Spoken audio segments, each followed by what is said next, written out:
8 எபிசோடுகள் கொண்ட இந்த ஹாரர் சீரிஸ் தமிழ் டப்பில் அமேசான் பிரைம் வீடியோவில் வெளிவந்திருக்கு. இந்த சீரிஸ் நல்லா இருக்கா ஒர்த்தான்னு இந்த வீடியோவில் பார்க்கலாம். சீரிஸோட கதை என்னன்னு ஷார்ட்டாக பார்த்துட்டு இந்த சீரிஸின் பாசிட்டிவ் மற்றும் நெகட்டிவ் விஷயங்களை பார்க்கலாம்.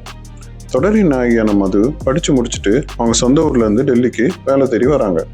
டெல்லியில் ஒரு வேலையை தேடி தங்குறதுக்கு ஒரு லேடிஸ் ஹாஸ்டலையும் கண்டுபிடிக்கிறாங்க. ஹாஸ்டலில் அவங்களுக்கு ஒரு ரூம் கொடுக்குறாங்க.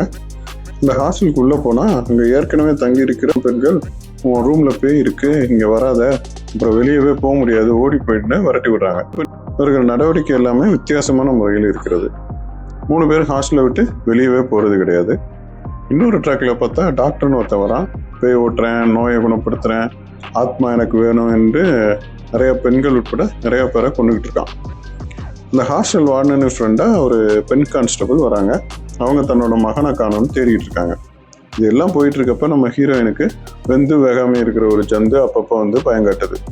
இப்போ இந்த எல்லாத்தையும் கனெக்ட் பண்ணுறது என்னன்னு உங்களுக்கே தெரிஞ்சிருக்கும். ஆமாம், அதுதான் அந்த ஹாஸ்டலில் உள்ள ஹீரோயினோட ரூமு. அந்த வெந்து வேகாத உருவம் யாரு? பெண்களே ஹாஸ்டலை விட்டு வெளியில் போக மாட்டேங்கிறாங்க. கான்ஸ்டபிள் பையன் என்ன ஆனா? அந்த ரூமில் அப்படி என்னதான் நடந்துச்சு? அந்த டாக்டர் யாரு என எல்லாத்துக்கும் பதில 8 எபிசோடில் சொல்லியிருக்காங்க. எனக்கு இந்த சீரீஸில் பிடிச்ச விஷயங்கள் என்னென்று பார்க்கலாம்.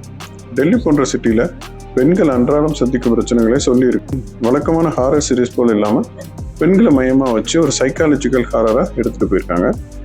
அந்த ஹாஸ்டல், டாக்டரோட கிளினிக்கு, லைட்டிங், சவுண்ட் எஃபெக்ட்ஸ் எல்லாமே ஒரு நல்ல ஈரி ஃபீலிங் கொடுத்துச்சு. ஹீரோயின் நடிப்பு ரொம்பவே நல்லா இருந்தது. அந்த டாக்டரும் மிரட்டி விட்டுருந்தாப்புல. குறிப்பாக கடைசி சில எபிசோடுகளில் ஹீரோயின் நடிப்பு ரொம்பவே சிறப்பு. பிடிக்காத விஷயம் என்னன்னு பார்த்தீங்கன்னா, முதல் எபிசோடில் ஓரளவு கான்டெக்ட் செட் பண்ணிட்டாங்க. ஆனால் கிட்டத்தட்ட 5 எபிசோடு வரைக்கும் ரொம்பவே ஸ்லோ. அதை கொஞ்சம் அவாய்ட் பண்ணியிருந்துருக்கலாம். வழக்கம் போல் சீரீஸுக்கே உரித்தான அளவுக்கு அதிகமான கெட்ட வார்த்தைகள் பேசுகிறது இதுலேயே நிறையவே உண்டு. சில 18+ காட்சிகளும் உண்டு. காஃப் இந்த சீரீஸ் பார்க்கலாமா? இது ஒரு ஸ்லோ பர்னர், அதனால் பரபரப்பான சீரீஸ் வேணும் என்பவர்களுக்கு கண்டிப்பாக செட் ஆகாது. ஜம்ஸ்கேர் எல்லாம் பெருசாக இல்லை. மற்றபடி பெண்களை மையமாக வச்சு எடுத்திருக்காங்க, நல்லாவே எடுத்திருக்காங்க. ஓரளவு எங்கேஜிங்காக கூட இருந்தது.